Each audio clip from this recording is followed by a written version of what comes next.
Well, John sent me a script for opening night. I was in New York. I had started a distribution company for us called Faces Distribution. We started with distributing Woman Under the Influence, and we went to Chinese Bookie. And on opening night, he sent me the script, told me he wanted to do it. And I don't remember the year it was, but I went out to California and got involved. And so I produced it, and I was the cameraman on it. John was involved with every facet of filmmaking, from the designing of the sets, to the clothes that people wore, to the makeup, which he disliked intensely.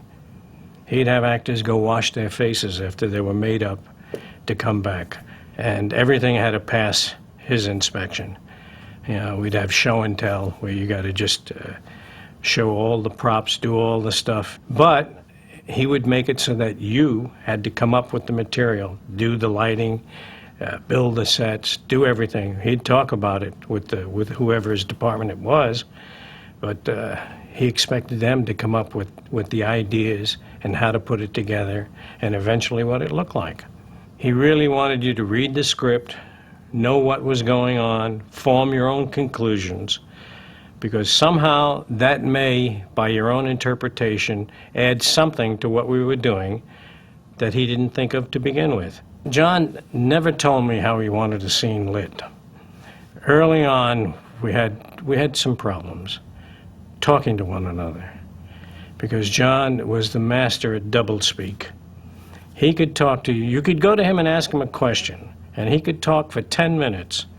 You'd forget the question that you asked. You wouldn't understand what you were talking about. It would always be interesting, but you'd never get an answer.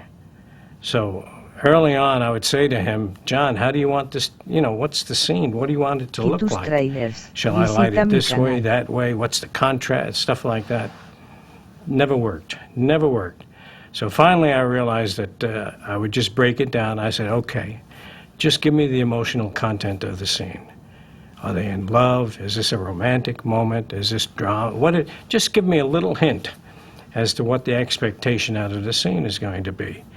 And so that's the way we talked. And I would light it, and if he didn't like it, I would change it. But he would seldom ever change the way I lit it. I think he had no expectation of what it should look like. So he was constantly wanting to be pleased or surprised, which, for a person like myself, helps, because then I do it according to the way I like. He was a taskmaster.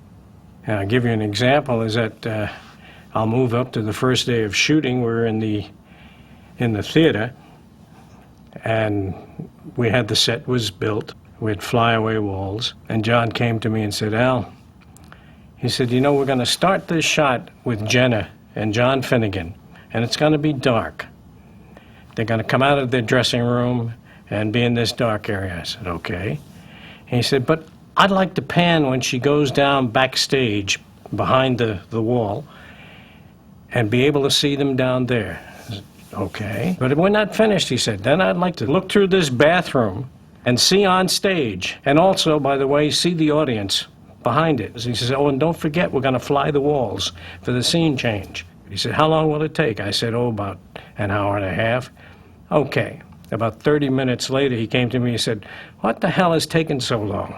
I said, John, you want it, you're going to get it, but it takes time. And so every 10 or 15 minutes, he would just complain about the length of time it took to do the shot. Like always, it's the actors that have to wait for everybody else. And I said, well, that's life. But it was exciting, because you always felt like you were involved in the creation of something. And I believe that everybody has a desire for a sense of satisfaction of working on a piece of material that really made you feel good, that your involvement was critical. And that goes for everybody that worked on the crew. And I think that chief among John's abilities was to create that atmosphere where everybody wanted to come to work, each and every day. The crew loved John Cassavetes because he was always on. He was exciting. He was always demanding. They knew what they were in for.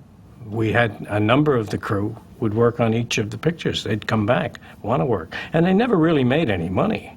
You know, we couldn't afford to pay them very much. I mean, to the grips, to the electricians, everyone. Nobody was cheated in the sense that they didn't have a chance to put their work forward. They knew that the film depended upon them, you know, and it wasn't about money. But you never have enough money. On opening night, we did stop, and we had about 2.5 to 3 week hiatus. Simply, we had run out of money. And John and I had some difficulties at this period. And I went back to New York during this hiatus, be with my family. And I was determined not to come back. And then finally, Ben Gazzara called me, and he said, Al, you have to come back. How could you let somebody else finish your work? And so just the fact that somebody recognized what I had done and said, you should come back, don't let anybody else step on your work or, you know, take over. And so I went back, and it was a long shoot. It was a long shoot and editorial process. We opened it, and the reception was not all that good. And so we had to pull it within a couple of weeks because we didn't have enough money to continue the advertising. And so we figured, okay, we'll pull it, we'll put it on the shelf, and when we accumulate some money, we'll decide whether we want to re-release it. Other than in Europe. In Europe, every film we made was always received wonderfully well. In fact, that's how we financed most of the pictures, by pre-selling territories. There were people who just kept coming back. They knew a good deal when they saw it. So they would license the territory and pay up front. And that's how we financed a good portion of the films. You know, we both came from nowhere. We were uneducated in filmmaking at the beginning. And we've sort of grown up in this business and learned. And learning by experience is both a curse and a blessing. You know, you start off not knowing all the things you're not supposed to do, which is great, you know, because you get to experience it and you begin to realize that a lot of those rules don't necessarily apply. As to direction, I think probably he's one of the better directors that America has ever produced. With John, you know, it was never enough.